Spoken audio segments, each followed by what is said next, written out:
ಅವರ ಹೆಸರನ್ನೆತ್ತುವ ಯೋಗ್ಯತೆ ಬರಬೇಕು ಅಂತಿದ್ರೆ ನಾವು ಏನಾದರೂ ತಪಸ್ಸು ಮಾಡಬೇಕು. ಅವರನ್ನು ನಾವೆಲ್ಲ ಇವತ್ತಿನ ನೆನಪಿಸ್ಕೊತಾ ಇದ್ದೇವೆ. ಯಾಕೆಂತಂದ್ರೆ ಅವರು ಮಾಡಿರುವ ತಪಸ್ಸಿನ ಕಾರಣದಿಂದಾಗಿ ಸಹಸ್ರಾರು ವರ್ಷಗಳ ಕಾಲ ಕಾಡೊಳಗಿದ್ದು ಉಪವಾಸ ವ್ರತಗಳನ್ನು ಮಾಡಿ ಪಡೆದ ಜ್ಞಾನವನ್ನು ನಮಗೆ ಕೊಟ್ಟಿದ್ದಾರೆ. ಅವರ ತಪಸ್ಸಿಗೋಸ್ಕರ ನಾವು ಅವರನ್ನು ಇವತ್ತಿಗೂ ನೆನೆಸ್ಕೊತಾ ಇದ್ದೇವೆ. ಅವರ ಹೆಸರನ್ನೆತ್ತುವ ಯೋಗ್ಯತೆ ನಮಗೆ ಬರಬೇಕು ಅಂತಿದ್ರೆ ನಾವು ಒಂದು ಕಿಂಚಿತ್ತಾದರೂ ತಪಸ್ಸನ್ನು ಮಾಡಬೇಕು. ಅವರು ಮಾಡಿದಂತಹ ಅಷ್ಟು ತಪಸ್ಸನ್ನು ಮಾಡುವ ಯೋಗ್ಯತೆ ನಮಗಿಲ್ಲ.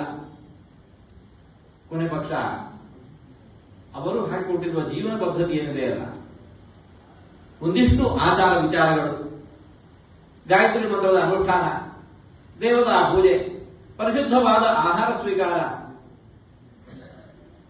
ಇವೇ ಮೊದಲಾದಂತಹ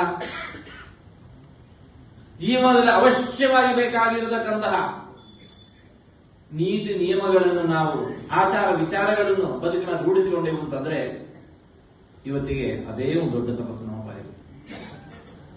ನಮ್ಮ ಗುರುಗಳು ಅಧ್ಯಯನಕ್ಕೋಸ್ಕರ ಮೈಸೂರು ಸಾಂಸ್ಕೃತಿಕ ನಗರಿಯೂ ಹೌದು, ಶೈಕ್ಷಣಿಕ ನಗರಿಯೂ ಹೌದು.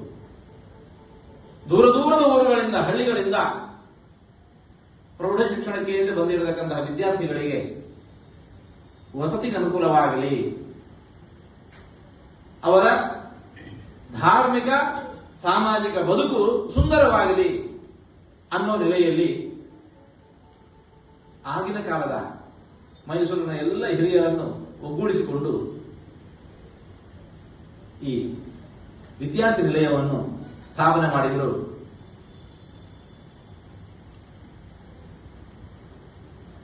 ಅದಕ್ಕೆ ಹಿಂದೆ ಇಲ್ಲಿ ಇದ್ದಂತಹ ಸ್ಥಿತಿ ಅದು ನಾವು ತುಂಬಾ ಮಂದಿ ಬಾಯಲ್ಲಿ ಕೇಳಿದ್ದೇವೆ. ಇವತ್ತು ಬೆಳಿಗ್ಗೆ ಒಬ್ಬರು ಹೇಳಿದರು, ನಮ್ಮ ತಂದೆಯವರೊಂದು ಹೋಟೆಲ್ ಉದ್ದಿಮೆಯನ್ನು ಸ್ಥಾಪನೆ ಮಾಡಿದ್ರು. ದಿವಸಕ್ಕೊಂದು 50 ಊಟ ಅಲ್ಲಿ ಹೋಗ್ತಾ ಇತ್ತು. ಆದರೆ ಇನ್ನೊಬ್ಬ ಹಿರಿಯರಿದ್ರು, ಅವರು ಈ ವಾರಾನ್ನ ಅಧ್ಯಯನಕ್ಕೋಸ್ಕರ ಬರುವ ವಿದ್ಯಾರ್ಥಿಗಳಿಗೆ 50-60 ಮಂದಿಗೆ ಅವರು ಉಚಿತವಾಗಿರತಕ್ಕಂತಹ ಅನ್ನವನ್ನು, ಆಹಾರವನ್ನು, ಊಟವನ್ನು ನೀಡ್ತಾ ಇದ್ರು ತಮ್ಮ ಹೋಟೆಲ್ಗಳಲ್ಲಿ. ದಿವಸಕ್ಕೆ 50-60 ಊಟವನ್ನು ಉಚಿತವಾಗಿ ನೀಡ್ತಾ ಇದ್ರು. ಅವತ್ತಿನ ಸ್ಥಿತಿ ಹಾಗಿತ್ತು. ವಾರಾನ್ನ ಅಂತ ಹೇಳಿಕೊಂಡು ಅದನ್ನು ಮಾಡಿಕೊಂಡು ಅಧ್ಯಯನ ಮಾಡಿದ್ದಾರೆ. ಇವತ್ತು ಬೆಳಿಗ್ಗೆ ಮತ್ತೊಬ್ಬರು ಹೇಳಿದರು, ಸುಮಾರು 20-25 ವರ್ಷದ ಕೆಳಗಿನ ವಿದ್ಯಾರ್ಥಿಗಳಂತೆ ಇಲ್ಲಿ ಇವತ್ತು ಐಟಿ ಕಂಪನಿಯಲ್ಲಿ ಉದ್ಯೋಗಿಗಳಾಗಿದ್ದಾರೆ. ಒಳ್ಳೆಯ ಸುಂದರವಾದ ಮನೆಯನ್ನು ಭದ್ರವಾದ ಮನೆಯನ್ನು ಕಟ್ಟಿಕೊಂಡಿದ್ದಾರೆ. ನಾವಿಲ್ಲಿ ಅಧ್ಯಯನ ಮಾಡುವಾಗ ತಿಂಗಳಿಗೆ ಬರದೇ 300 ರೂಪಾಯಿ ನೀಡಿ ನಾವು ಇಲ್ಲಿ ಎಲ್ಲ ಸೌಕರ್ಯವನ್ನು ಪಡೆದಿದ್ದೇವೆ. ನಾವು ಕೊಟ್ಟಿರುವ ಆ ದುಡ್ಡು ನಮ್ಮ ಊಟಕ್ಕೂ ಸಾಲದು. ಇಂತಹ ಒಂದು ವ್ಯವಸ್ಥೆ ಇದ್ದುದರಿಂದಾಗಿ ನಾವು ಇವತ್ತು ಸಮಾಜದಲ್ಲಿ ಒಂದು ಸ್ಥಾನಮಾನ ಪಡೆದು ಉತ್ತಮವಾದ ಬಾಳ್ವೆಯನ್ನು ಬದುಕ್ತಾ ಇದ್ದೇವೆ. ಹೀಗೆ ಇದರ ಸದುಪಯೋಗವನ್ನು ಪಡೆದವರು ಅದು ಒಬ್ಬಿಬ್ಬರಲ್ಲ, ಈಗ ನಾನಂತೆ ಸಹಸ್ರಾರು ಮಂದಿ. ಕಾಲ ಕಾಲಕ್ಕೆ ಆ ಕಟ್ಟಡದ ಜೀರ್ಣೋದ್ಧಾರ ಆಗಬೇಕಾಗಿದೆ. ಇವತ್ತು ಅದಕ್ಕೆ ಪುನಶ್ಚೈತನ್ಯವನ್ನು ನೀಡುವಂತಹ ಪ್ರಸಂಗ ಒದಗಿ ಬಂದಿದೆ. ಶಿಥಿಲವಾದ ಕಟ್ಟಡದಲ್ಲಿ ಯಾವುದೇ ಅನಾಹುತಗಳು ಸಂಭವಿಸಬಾರದು. ಆ ಕಾರಣಕ್ಕೋಸ್ಕರ ಇಡೀ ಕಟ್ಟಡವನ್ನು ತೆರವುಗೊಳಿಸಿ ನೂತನವಾದ ಮಂದಿರದ ನಿರ್ಮಾಣ ಮಾಡಬೇಕು ಅಂತ ಗುರುಗಳ ಪ್ರೇರಣೆಯಂತೆ ಸಂಕಲ್ಪ ಮಾಡಿದ್ದೇವೆ. ಸಂಕಲ್ಪ ಮಾಡೋದು ನಮ್ಮ ಕೆಲಸ. ಜವಾಬ್ದಾರಿಯನ್ನು ಇನ್ನು ಸಮಿತಿಗೆ ನಾವು ಊರವರಿಗೇನೆ ವಹಿಸಿಕೊಡ್ತೇವೆ. ನೀವೆಲ್ಲ ಅದನ್ನು ಈ ಹಿಂದೆ ಹೇಗೆ ಗುರುಗಳ ಕಾಲದಲ್ಲಿ ನೀವು ಹೇಗೆ ಎಷ್ಟು ಸಮಾಜದ ಉದ್ಧಾರಕ್ಕೆ ಕೈ ಸೇರಿಸಿದ್ದೀರಿ. ಅದನ್ನು ನಾವು ನಿರಂತರವಾಗಿ ಕಾಣ್ತಾ ಇದ್ದೇವೆ. ಸಾಂಸ್ಕೃತಿಕ ನಗರಿ, ಇಲ್ಲಿನ ಜನರ ರಕ್ತದಲ್ಲಿಯೇ ಆ ಸಂಸ್ಕೃತಿ ಅನ್ನೋದು ನಿರಂತರವಾಗಿ ಹರಿತಾ ಬಂದಿದೆ. ಆದ್ದರಿಂದಲೇ ಹೋಟೆಲ್ ಉದ್ಯಮ ಮಾಡುವ ಹೊತ್ತಿಗೂ ಕೂಡ 50-60 ಮಂದಿಗೆ ಉಚಿತವಾಗಿರತಕ್ಕಂತಹ ಆಸನವನ್ನು ನೀಡಿದ್ದಾರೆ ಅಂತಂದ್ರೆ ಇದು ಅವರಲ್ಲಿರತಕ್ಕಂತಹ ಸಂಸ್ಕೃತಿ ಏನು ಎಷ್ಟರ ಮಟ್ಟಿನದ್ದು ಅನ್ನೋದನ್ನು ನಾವು ಕಾಣ್ತಾ ಇದ್ದೇವೆ. ಅಂತಹ ನಿಮ್ಮೆಲ್ಲರ ಸಹಕಾರದಿಂದ ಸಂಕಲ್ಪಿಸಿರತಕ್ಕಂತಹ ಈ ಭವ್ಯ ಮಂದಿರ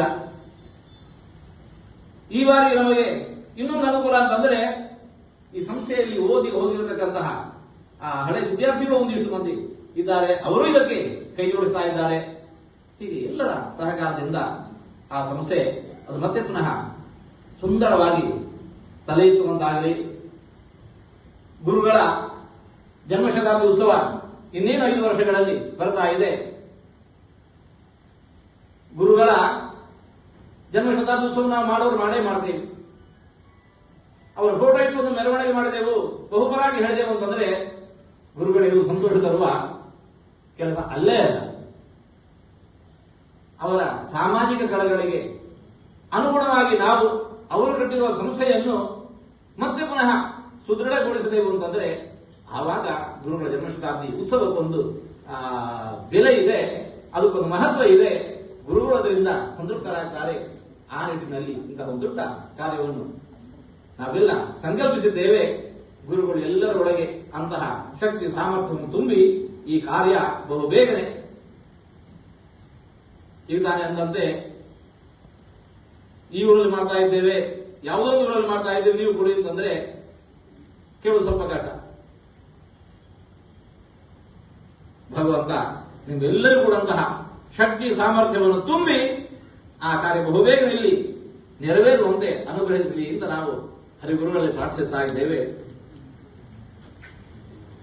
ಸಾಗತ್ತೆ ಅನ್ನೋದಕ್ಕೆ ಇವತ್ತು ನಮಗೊಂದು ನಿದರ್ಶನ ರೂಪದಲ್ಲಿ 10 ಲಕ್ಷ ರೂಪಾಯಿಗಳ ದೊಡ್ಡ ಒಂದು ಮೊತ್ತವನ್ನು ಇಲ್ಲಿನ ಕಾರ್ಯಕಾರಿ ಸಮಿತಿಯ ಸದಸ್ಯರೇ ಒಂದಾಗಿ ಇವತ್ತು ನೀಡಿದ್ದಾರೆ.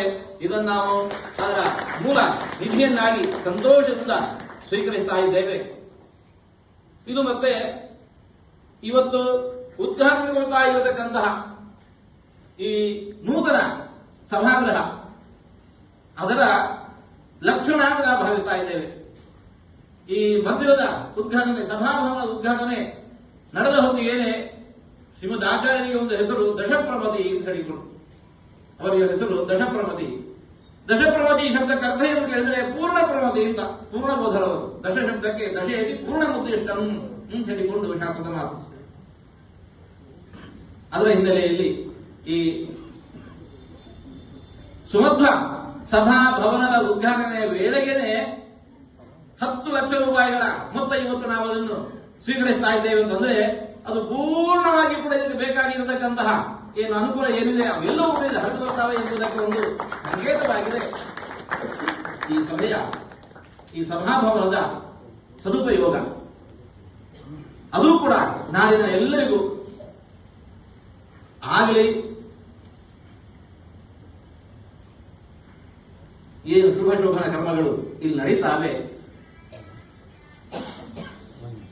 ಅದರ ಆ ಕಾರ್ಯವನ್ನು ನಡೆಸ್ತಾ ಇರುವವರಿಗೂ ಕೂಡ ಕೃಷ್ಣನ ಅನುಗ್ರಹ ಶ್ರೀರಕ್ಷೆ ನಿರಂತರ ಇರಲಿ.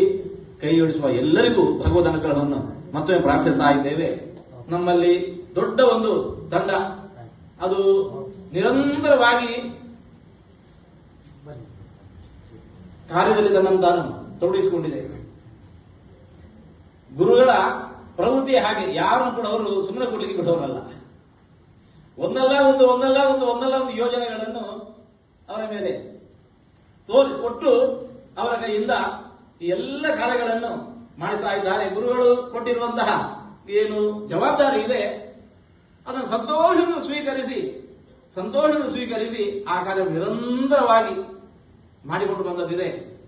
ಅಂತಹ ಆ ಗುರುಗಳು ಎಲ್ಲರೊಳಗೆ ನಿಂತುಕೊಂಡು ಬೇಕಾಗಿರುವ ಎಲ್ಲ ಶಕ್ತಿ ಸಾಮರ್ಥ್ಯವನ್ನು ನೀಡಿ ಕೈ ಹಾಕಿರುವ ಈ ಕಾರ್ಯವೂ ಕೂಡ ನಿಶ್ಚಿತ ಅವಧಿಯಂತೆ ಅದು ಪರಿಪೂರ್ಣಗೊಂಡು ಯಶಸ್ಸನ್ನು ಕೊಡುವಂತೆ ಗುರುಗಳು ಅನುಗ್ರಹಿಸಲಿ, ಹರಿಗುರುಗಳು ಅನುಗ್ರಹಿಸಲಿ ಅಂತ ಪ್ರಾರ್ಥಿಸಿ ಮಾತನ್ನು ಮುಕ್ತಾಯಗೊಳಿಸ್ತಾ ಇದ್ದೇವೆ ಎಲ್ಲರಿಗೂ.